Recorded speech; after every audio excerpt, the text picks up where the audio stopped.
Chapter 7. The Terrible Secret. When the children first went to live at the White House, they talked about Father a lot and were always asking questions about him. But as time passed, their questions seemed to make Mother unhappy, so they stopped asking them. But they never forgot him. Bobby thought about Father often. She knew her mother was unhappy, and she worried a lot about that. And why was Father away for so long? Was there something that Mother wasn't telling them? The answer came on the day she went to the station to fetch the magazines. They were old magazines, which people left on trains or in the waiting room. Perks said the children could have them to read. And one day Bobby went to fetch them. "I'll just put some newspaper round them to keep them together," said Perks, and he took an old newspaper from the heap. The magazines were heavy, and Bobby stopped to rest on the way home. She sat on the grass and dropped them beside her. As she did this, she looked at the newspaper and read some of the words on the page. And it was like a terrible dream. She never remembered how she got home, but she went to her room and locked the door. Then she took the newspaper off the magazines and looked at it again. The words seemed to jump at her.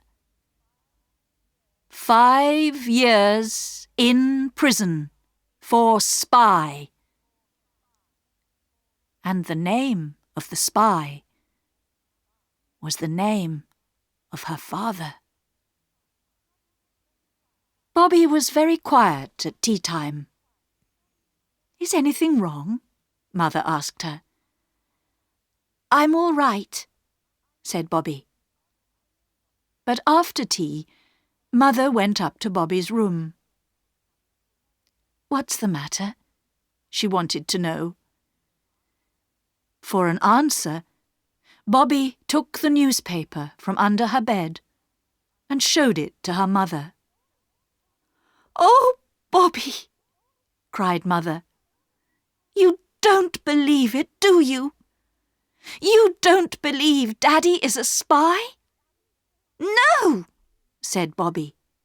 "He's good and honest, and he's done nothing wrong," said Mother. "We have to remember that." "What happened?" asked Bobby. "You remember the 2 men who came to see Daddy at the old house, don't you?" said Mother. "They said he was a spy and that he'd sold government secrets to another country. There were some letters in Daddy's desk at his office. When the police saw them, they were sure Daddy was a spy." "But how did the letters get into his desk?" asked Bobby. "Somebody put them there," said Mother. "And that person is the real spy." "Who?" said Bobby. "Who put the letters there?" "I don't know," said Mother. "But the man who got Daddy's job never liked him, and he always wanted Daddy's job." "Is he an honest man?" asked Bobby. "Daddy was never really sure," said Mother. "Can't we explain all this to someone?" said Bobby. "I've tried, but nobody will listen," said Mother sadly. "I've tried everything. There's nothing we can do. except be brave and patient. Now, we won't talk of this any more, my darling. Try not to think of it. It's easier for me if you can be happy and enjoy things." But Bobby did think about it. She did not talk to Peter or Phyllis, but she wrote a letter to the old gentleman. "My dear friend, you see what is in this newspaper. It is not true. Father never did it. Mother says someone put the letters in Father's desk, and she thinks it is the man who got Father's job. But nobody listens to her. You are good and clever. Can you find out the name of the real spy? It is not Father. Peter and Phyllis don't know he is in prison. Can you help me? Oh, do help me. With love, from your friend, Bobby." She put the page of the newspaper with her letter and took it to the station. Bobby asked the station master to give it to the old gentleman the next morning. Now, she could only wait and see what happened.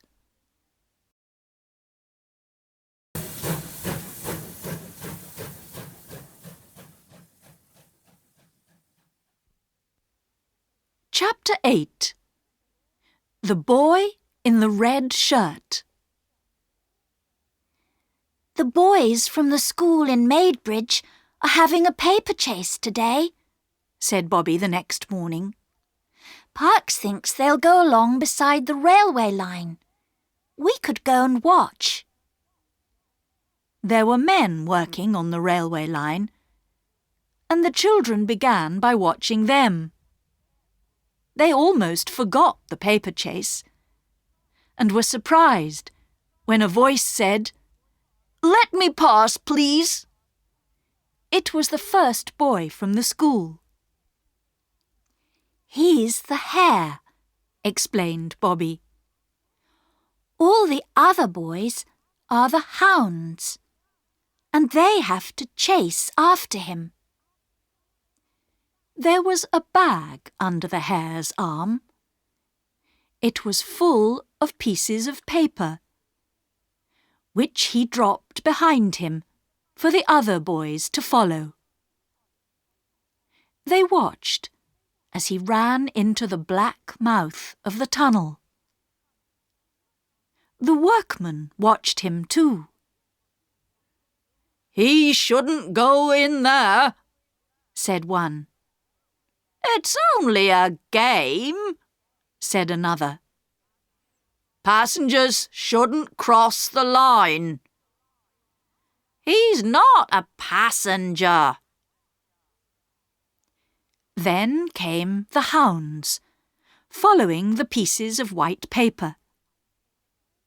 They came down the steps at the side of the tunnel and disappeared into the darkness. The last boy was wearing a red shirt. "Will they take long to get through the tunnel?" asked Peter. "An hour or more," guessed one of the men. "Let's go across the top of the hill and see them come out the other end of the tunnel," Peter said to his sisters. The tunnel was cut through a hill. They climbed over stones and through narrow openings between trees. And at last they reached the very top of the hill.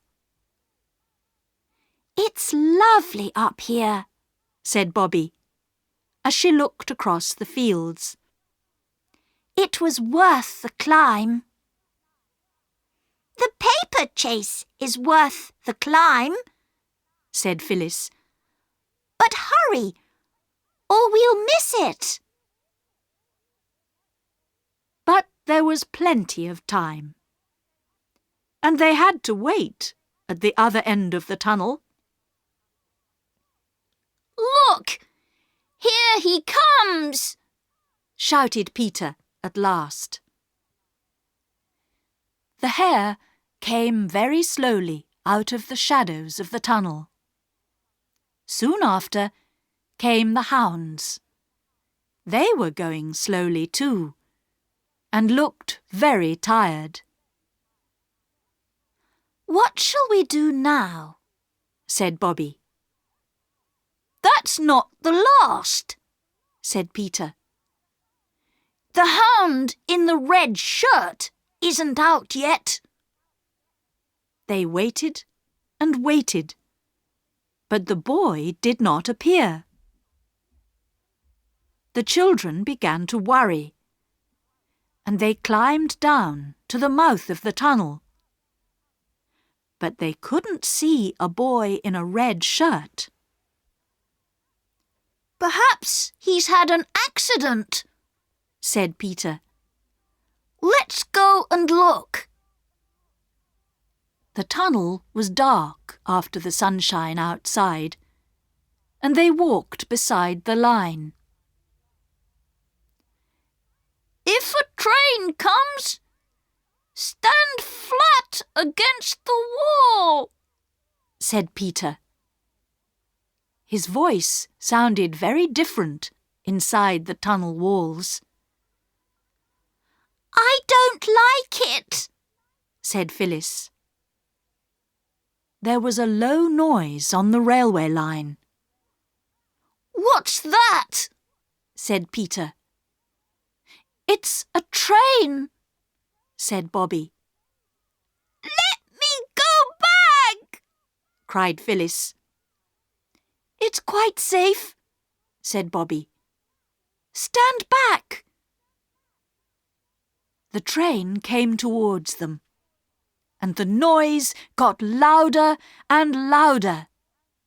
Then it was screaming past, and they could feel the hot air and smell the smoke. They pushed themselves flat against the tunnel wall. "Oh!" said the children after it was gone.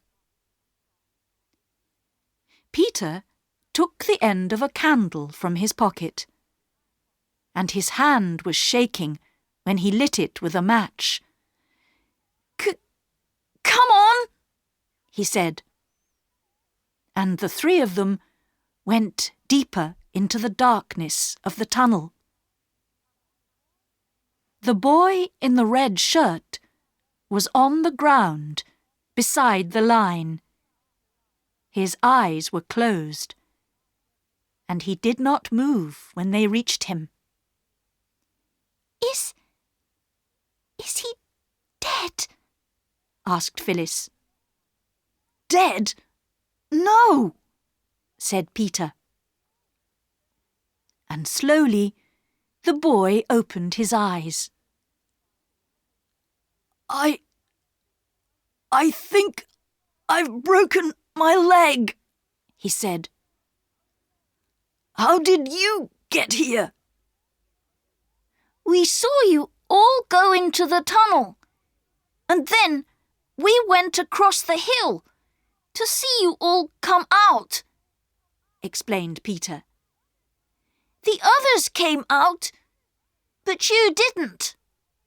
So we came to look for you." "You're very brave," said the boy. "Can you walk if we help you?" said Bobby. "I can try," said the boy. He did try, but he could only stand on one foot. "Oh, I must sit down. The pain is awful." He sat down again and closed his eyes. The others looked at each other. "You must go and get help," said Bobby quickly. I'll stay with him. You take the longest bit of candle, but be quick. Peter looked worried.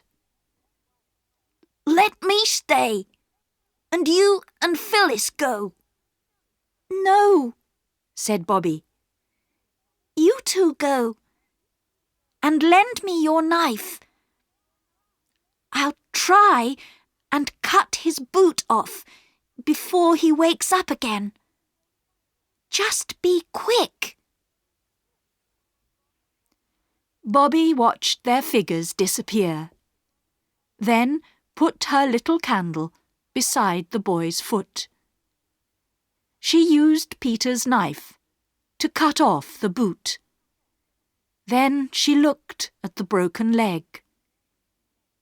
It needs something soft under it, she thought, and then remembered her petticoat. She took it off and carefully put it under the boy's leg. He woke up a few minutes later. What's your name? Asked Bobby. Jim, he said. Mine is Bobby, she said. Peter and Phyllis have gone to get some help. Why didn't you go with them? He said. Someone had to stay with you, said Bobby. I must put out the candle, or it will burn itself out. Are you afraid of the dark, Bobby? Asked Jim, when they were sitting in the darkness. Not very afraid, said Bobby. But let's hold hands, said Jim. He put his large hand over her small one. Then they sat and waited. Peter and Phyllis went to a farm to get help.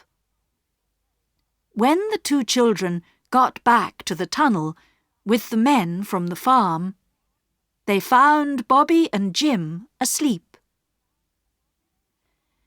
The men carried Jim on a piece of flat wood. Where does he live? Asked one of them. In Northumberland, answered Bobby. He told me while we were waiting. I'm at a school in Maidbridge, said Jim. I suppose I must get back there. A doctor ought to see you first, said the man. Bring him to our house, said Bobby. It's not far along the road. I'm sure Mother will say it's all right. Mother did say it was all right, although she was a little surprised at first. Then Bobby explained. I'm sorry to be so much trouble, Jim said to Mother as the men carried him in. His face was white with pain. Don't worry, you poor dear, said Mother. You must go to bed, and I'll send for Dr. Forrest. Mother also sent a message to Jim's school to tell them what had happened. My grandfather lives near here, said Jim. Then I'll write and tell him too, said Mother. I'm sure he'll want to know. What's his name? After breakfast the next day, someone knocked at the front door. That will be the doctor again, said Mother. She went out of the kitchen and closed the door. But it wasn't the doctor. The children listened as Mother and the visitor went upstairs. They heard them talking and were sure that they knew the voice of the visitor. But who was it? After a while, the bedroom door opened, and they heard Mother and the visitor come down and go into the front room of the house. Then they heard Mother calling, "Bobby!" Mother was in the hall. "Jim's grandfather has come," she said. "He wants to see you all." They followed Mother into the other room. And there sat their own old gentleman. "Oh, it's you!" cried Bobby. "How wonderful!" said Peter. "But you're not going to take Jim away, are you? I was hoping he could stay." The old gentleman smiled. "No," he said. "Your mother is very kind. She has agreed to let Jim stay here. I thought of sending a nurse, but your mother was good enough to agree to be his nurse herself." "But what about her writing?" said Peter, before anyone could stop him. "There won't be anything for him to eat if she doesn't write." The old gentleman smiled kindly at Mother. "She has agreed to stop her writing for a while and become head nurse of my hospital." "Oh," said Phyllis. "Will we have to go away from the White House and the railway and everything?" "No, no, darling," Mother said quickly. "The hospital is here, at this house." "And my unlucky Jim is the only one needing a nurse," said the old gentleman. "But there will be a maid and someone to cook the meals until Jim is well." "Then will Mother start writing again?" asked Peter. "Perhaps something nice will happen, and she won't have to," said the old gentleman. "Take care of your mother, my dears. She's a woman in a million. Now, perhaps Bobby can take me to the door?" The two of them went outside, and the old gentleman said, "I got your letter, my child, but it wasn't necessary. When I read about your father in the newspapers at the time, I began trying to find out things. I haven't done much yet, but I have hopes, my dear. I have hopes." "Oh," said Bobby, crying a little. "But keep your secret a little longer," he said. "You don't think Father did it, do you?" said Bobby. "Oh, say you don't." "I'm sure he didn't," said the old gentleman.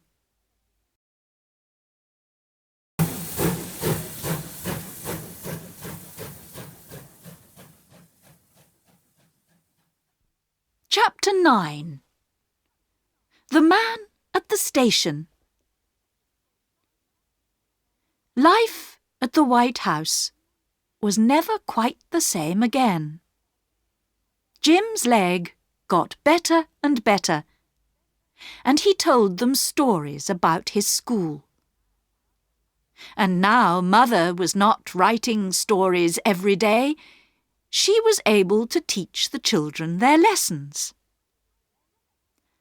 "I wonder if the railway misses us," said Phyllis one day. We never go and see it now. It seems ungrateful, said Bobby. We loved it when there wasn't anyone to play with. And we've stopped waving to the 9:15 and sending our love to Father by it. Let's begin again, said Phyllis. So the next morning, they ran down to the fence and watched the 9:15 come out of the tunnel. Take our love to Father, they cried as they waved their handkerchiefs. The old gentleman waved from his window, and there was nothing strange about that, because he had always waved. But now, hands and handkerchiefs and newspapers waved from every window of the train, and smiling faces looked up at the children on the fence. Well, said Phyllis. What does it mean? Said Peter. Perhaps the old gentleman told the people to wave, said Bobby. But she had a strange feeling inside her, a feeling that something was going to happen. Lessons with Mother were difficult for Bobby that morning. She found it hard to think about them. "What is it, my darling?" asked Mother. "You don't feel ill, do you?" "I don't know," answered Bobby. "Perhaps I'd feel better in the garden."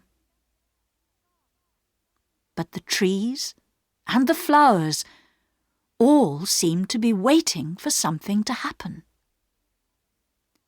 It was one of those quiet September days when everything does seem to be waiting. "I'll go down to the station and talk to Perks," she thought. Everyone seemed to have a newspaper in their hand that morning. Several people waved theirs at Bobby and smiled as she went by. People who never usually waved or smiled at her. "How strange," she thought. Perks wasn't anywhere on the platform, and Bobby had only the station cat to talk to. "How kind and friendly everybody is today," she said to the cat. Perks appeared when it was time for the 11:54 to arrive. He had a newspaper too. "Hello," he said to Bobby. "I saw it in the paper, and I've never been so pleased about anything in all my life." "What did you see in the paper?" asked Bobby. But already the 11:54 was steaming into the station, and Perks was looking in all the windows. Only 3 people got out of the train. The first was a woman with 3 boxes of chickens. The second was a woman with a brown suitcase. And the third... "Oh, my Daddy! My Daddy!" cried Bobby. That scream went like a knife into the heart of everyone on the train. People put their heads out of windows and saw the tall, white-faced man and the little girl with their arms around each other. "I knew something wonderful was going to happen," said Bobby as they went up the road. "But I didn't think it was going to be this. Oh, my Daddy!" "Didn't Mother get my letter?" asked Father. "There weren't any letters this morning," said Bobby.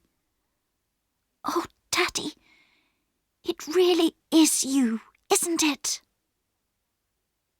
He held her hand and said, "You must go in by yourself and tell Mother very quietly that it's all right. They've caught the man who did it. Everyone knows now that your daddy isn't a spy." We always knew you weren't, said Bobby. Me and Mother and our old gentleman.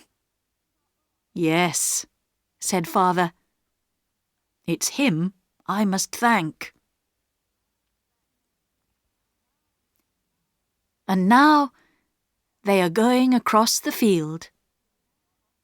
Bobby goes into the house, trying to find the right words to tell Mother that Father has come home. Father is walking in the garden, waiting. He is looking at the flowers, but he keeps turning towards the house. Now the door opens. Bobby's voice calls, Come in, Daddy! Come in!